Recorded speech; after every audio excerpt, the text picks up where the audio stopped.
नमो ओम विष्णु श्रीमते राधा स्वामी नामिने। जय श्री कृष्ण चैतन्य प्रभु नित्यानंद श्री अद्वैत गदाधर श्रीवासादि गौर भक्त वृंद। हरे कृष्ण कृष्ण कृष्ण हरे हरे, हरे राम राम राम हरे हरे। श्री श्री गुरु श्री गौरांग जयते। अ, भगवान का और हमारा संबंध होता है, और ये अटूट संबंध है। ये सनातन संबंध है, और हमेशा का शाश्वत संबंध है, परमानेंट। किसी भी संबंध में या रिलेशनशिप में दोनों तरफ से एक्टिविटीज होनी चाहिए, ठीक है ना। आप एक तरफा संबंध रखेंगे तो फिर वो संबंध या रिलेशनशिप ज्यादा समय तक टिक नहीं पाता है। इसलिए दोनों तरफ से संबंध होना चाहिए, बायलैटरल। कितना अच्छा होता अगर राधा गोपीनाथ जी या फिर जो आपके इष्ट देवता है वो आपसे बात करते, आपको बोलते कि श्याम मोहन दास यहाँ पे तुम गलती कर रहे हो, ऐसा मत करो। या वो आपको हेल्प करते कि चलो अपनी दिनचर्या ऐसी ऐसी ऐसी ऐसी बनाओ, ये महान वैष्णव भक्त हैं, इनकी सेवा करो, ये गलत इच्छाएं तुम धारण कर रहे हो, इसको अपने मन से निकालो। तो आप अपनी तरफ से भगवान को बोलते हैं कुछ, कुछ अपना रिलेशनशिप में कंट्रीब्यूशन देते हैं, और आप एक्सपेक्ट करते हैं कि भगवान की तरफ से प्रतिसाद आए और फिर ये रिलेशनशिप बढ़े। पर भगवान यूजुअली ऐसा नहीं करते। उसके अपने कारण होते हैं कि भगवान क्यों प्रकट होकर के स्वयं साक्षात रूप में हमें उपदेश नहीं करते, या फिर हमारी सेवा को साक्षात रूप में उस तरह से नहीं स्वीकारते जैसा हम चाहें। ऑफ कोर्स डीटीज के रूप में भगवान रहते हैं, साक्षात भी हैं, पर उस तरह का आदान प्रदान नहीं होता जैसा कि हम रिलेशनशिप में देखते हैं। और ये रिलेशनशिप कितनी अच्छी होती अगर भगवान ऐसा करते। पर गॉड हैज हिज वेज, भगवान के अपने तरीके हैं और उनके अपने कारण हैं, वो ऐसा क्यों नहीं करते। क्योंकि अशुद्ध अवस्था में अगर हम भगवान के सामने भी आ जाए तो उनको पहचान नहीं पाएंगे, या उनसे प्रॉपर संबंध या आदान प्रदान नहीं कर पाएंगे। वो तो दुर्योधन भी भगवान के सामने प्रस्तुत था, पर वो भगवान को समझ नहीं पाया और भगवान की अवहेलना ही किया, और उनका अपमान भी किया और उनका अपराध भी किया। हाँ, भगवान चाहे तो हमें एक क्षण में बना सकते हैं शुद्ध, और उसके बाद में वो रिलेशनशिप डेवलप हो सकता है। पर भगवान ऐसी कृपा सिद्धि विरले लोगों को देते हैं।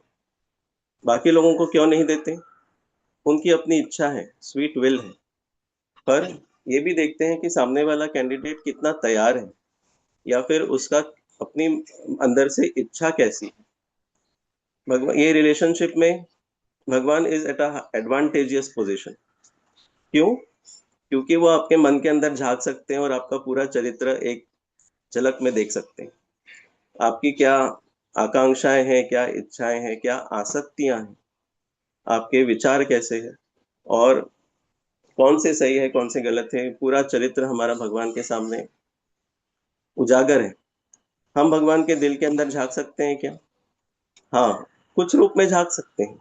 कैसे? तो यही भगवान के तरीके हैं। भगवान अपने आप को प्रस्तुत करते हैं गुरु, साधु और शास्त्र के रूप में। और जो प्रामाणिक संप्रदाय है जिसमें भगवान की जो वाणी है उसका ही प्रचार प्रसार होता है, उसको ही अपनाया जाता है, जीवन में उतराया जाता है, और जिसको सिखाया जाता है। तो ऐसी प्रामाणिक वैष्णव पद्धतियों में गुरु, साधु और शास्त्र, इन तीन लोगों को हम, तीन चीजों को हम सीखें समझें, तो भगवान के मन में क्या है ये हमें पता चल सकता है। और इनके आधार पर, इनकी मदद से हम ये भगवान के साथ में अपना रिलेशनशिप बिल्डअप कर सकते हैं। ऑफ कोर्स ये एक्सटर्नल एजेंसीज हैं, जैसे गुरु आपको बाहर से मिलते हैं, उनके साथ वन टू वन आप बात कर सकते हो, उनके शिक्षाओं को अपने जीवन में उतार सकते हो। कभी कुछ प्रश्न हो उनसे मिल सकते हो। गुरु के रिप्रेजेंटेटिव्स हैं हमारे काउंसलर्स, मेंटर्स, उनके थ्रू हम गुरु की वाणी, भगवान की वाणी समझ सकते हैं। शास्त्रों को समझने के लिए हमको शास्त्रों का अध्ययन करना पड़ेगा। इसलिए भक्ति में ज्ञान भी होता है, भक्ति वाला ज्ञान, ताकि हम वो ज्ञान समझें। हम शास्त्रों का अध्ययन करें, किस लिए? ताकि हम समझे कि भगवान क्या चाहते हैं, उनकी शिक्षाएं क्या है, हमारे लिए उपदेश क्या है। और वो करने के बाद फिर हम ये रिलेशनशिप में किस तरह का बर्ताव हमने रखना चाहिए, किस तरह की अप्रोच रखना चाहिए, ये सीख सकते हैं, समझ सकते हैं। और साधु, गुरु साधु शास्त्र, साधु मतलब प्रीवियस आचार्य उसने क्या उपदेश दिए हैं, वही उपदेश सामान्यतः गुरु भी हमको देते हैं, वन टू वन के रूप में। और भगवान का एक और तरीका है ये संबंध अपनी तरफ से बढ़ाने का, वो चैत्य गुरु भी है। वो हमें अंदर से भी प्रॉम्प्टिंग कर सकते हैं कि अभी तुम ऐसा करो, अभी तुम वैसा करो। पर ये हम कब ठीक से समझ सकते हैं? शुद्ध अवस्था में। अन्यथा ये जो माइंड अगर पोल्यूटेड है, तो वो मन अपने विकार उसमें पैदा करेगा, अपने संदेश उसके अंदर, या अपने जो संस्कार है मन के ऊपर के, वो कई जन्मों के वो संस्कार उसमें डालेगा, और जो आपको संदेश अंदर से मिलेगा वो दूषित होगा इन संस्कारों की वजह से। तो इसलिए जब शुद्धता हासिल हो जाती है, तब चैत्य गुरु आपको अंदर से शिक्षा देते हैं, प्रदान करते हैं, और उस तरह से वो रिलेशनशिप डेवलप होता है। एक जो वाक्य भगवान भगवत गीता में कहते हैं, ये यथा माम प्रपद्यन्ते ताम तथैव भजाम्य हम, इसको भगवान बहुत काटेकोर रूपात त्याला पाळतात। बहुत स्ट्रिक्ट है भगवान इसके बारे में। और ये रिलेशनशिप में भी वो हमें सब सुविधाएं उपलब्ध करके देते हैं, जैसे गुरु है, उपलब्ध है, साधु साधु उपलब्ध है, शास्त्र उपलब्ध है, सुविधाएं हैं, मंदिर है, भक्त लोग हैं, सब हैं। पर वो एक्सपेक्ट करते हैं कि हम पहल करें। ये रिलेशनशिप में जो आइस ब्रेकर है वो हमारी तरफ से आना चाहिए। और जब हम पहल करते हैं, भगवान को नम्र रूप में अप्रोच करते हैं, या गुरु साधु शास्त्र को नम्र और एक सकारात्मक रूप से, पॉजिटिव रूप से अप्रोच करते हैं, नम्रता के साथ, जिज्ञासा के साथ, समर्पण के साथ, तो फिर उनकी तरफ से जो प्रतिसाद आता है, वो फिर आता है। और उसके संकेत हमको समझने होते हैं कि ये भगवान की ही रचना है, ये भगवान की ही लीला है, या ये भगवान की इच्छा है कि मैं इस तरह से करूं। इसकी पुष्टि हमको मिलती है गुरु साधु और शास्त्र से। और ये पुष्टि मिलने के बाद में फिर आपको कंफर्मेशन है कि आपके लिए क्या मार्ग है। तो इन सब के साथ में जुड़े रहना, संबंध को ये गुरु साधु शास्त्र के साथ में बनाए रखना, ये हमारी तरफ से कंट्रीब्यूशन है हमारे भगवान के साथ के रिलेशनशिप के लिए। और वैसा हम उसकी तरफ ध्यान देंगे तो फिर ये रिलेशनशिप आगे बढ़ेगी।